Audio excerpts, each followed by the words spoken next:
Welcome everybody, it's Robin here. I'm just doing your daily tarot card reading for Monday, November 8th. So thank you so much for joining me. So I'm gonna start shuffling the good tarot, and I don't know if you guys are one of those people that always have a million random thoughts going through your head. First of all, I sat down to do my readings and I was wondering if I had a pen, and it turns out I have roughly 9 million. And I was gonna ask you guys too, does anybody always have music in their head? I was again, like, coming to sit down here to do your reading, and I heard this song, Put Another Record On, and I think it's Phil Collins. It's just an amazing song. But anyway, that's my verbal diarrhea for the beginning of the reading. This is going to be for all Zodiac signs, so thanks you guys for being here. I'm going to start pulling cards for the collective from the good tarot. Let's just give it a little bit of a energy clear. Oh, geez, who's this? Here's the messenger of fire, and she's not very happy about it. Okay, she's like such a sourpuss. There could be some news coming in for you today. This is a messenger card, so obviously something could be happening. I do see it being in your good fortune, but somebody, they could be falsely congratulating you. Okay, they're like, way to go. Just somebody who has to give you good news, but they don't want to because they were expecting it for themselves, but it's your turn and it's about time. Okay, so this could be an Aries, Leo, or Sagittarius.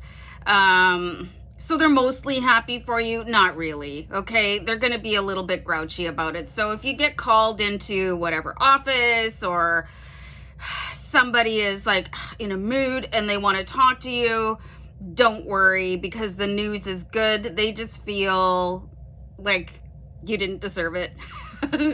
And that's going to be their own problem. Don't care about that. It's like, woo, I got this. I'm going to go and leave you with your pout. Okay. I think I'm going to write that down. Hold on. I noticed I paused on angel number 222. So that's a really good sign for you guys as well. I think it's really important to pay attention to the angel numbers as they roll by. I'm not always going to catch them. So if you see something, just write it down for yourself. You can also blurt it into the comments just for the guidance of the collective. So let's see what's going on with this sort of saucy pants that doesn't want you to have any. Oh, this is really interesting. Okay, so there's something going on within them, obviously. Like, if somebody can't muster the energy to be happy for you, there is something going on with them. So I did pull the patience card over top of that. So it could be like, maybe they've got something going on at home. Okay, I think this is a really good lesson in not taking somebody's mood personally. Okay, this has got nothing to do with you, as we originally, well, I did anyway, and my spirit guides were kind of leading me down that trail. They're annoyed because you got something, but it's deeper than that. So have a little patience with people that are, you know, snarly and grumpy. It's not always fun, you know.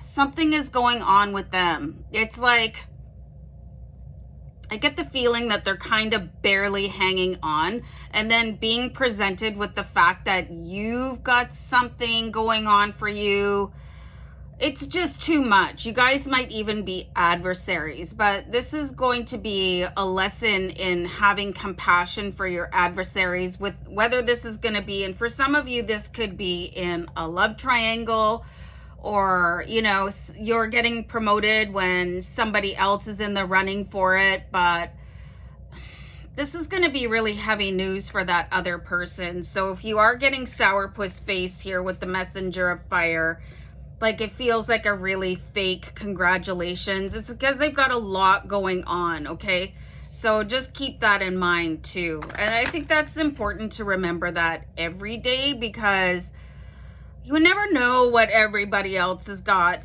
you know, their personal battles. And, you know, some people, it's everything they can do to get up and shower and leave the house and go work for minimum wage, and you know, some people are really struggling. So I do see that struggle here, and where you guys can actually just not even acknowledge it, because it's like sometimes when people are going through a hard time, the last thing that they want is a group of spectators, or to have people that they're not the biggest fan of to show them compassion. So maybe give it a day and let it breathe like a fine wine. I'm going to change the video title. Hold on. So it turns out that I continued the reading without you guys. So I'm going to do my best to rewind. So I was saying, you know, let it breathe like a fine wine. Okay. And then I pulled another card, honest. Even Lacey was staring at me like, what is she doing this time? So the gist of what I was saying for I don't even know how long, there are some options available to this other person. You don't know about them right now, and they don't know about them. So you need to keep your distance with the patience card, okay? And respect the energy that you're getting from their body posture, their facial expression. You know, I was saying like some people have a really, really tough time getting organized and getting outside the house, you know. You can think of people with, you want to say social anxiety, people with phobias, people with any sort of a physical, you know, anything that can slow people down or make it very challenging to be in public, or take transit or something like that. You just don't know what's going on with this messenger of fire. They're probably going to be a little bit more happy with you, for you, in a couple days when their options open up, okay? When they're able to get a promotion or find something outside of work, you know, maybe find a side hustle. Okay, so we're really needing to extend compassion to people, even if they're coming up like, oh, you know, that's when they need you the most. What does that phrase go? Maybe somebody knows it. Send angry people love because they need it the most. Like when people are malcontented or angry, you know it's because they're in pain, okay? They are in some kind of pain, but it looks like their pain will recede, and you can just be the type of person that respects that by not being the person that stares or meddles or, you know, steps over boundaries. So let's pull one more card here, but you're getting really good news here today. This is going to be something important for you guys to remember too, is, did this ever happen to you in the past? Okay. The Six of Water. You guys could probably have one of those pivot moments where it's reflected. I remember that happening to me. Like I had my own personal thing to deal with, and people were just crossing the line, you know, and asking me too much stuff where they were advancing and I was stuck. So the Six of Water is really reminding you to think of a moment when you needed compassion the most and maybe didn't get it. Okay, so be compassionate, but also wait for an invitation to make any sort of conversation. It's going to be up to this other person. But anyway, I'm going to go. Happy Monday, guys. Bye. Bye.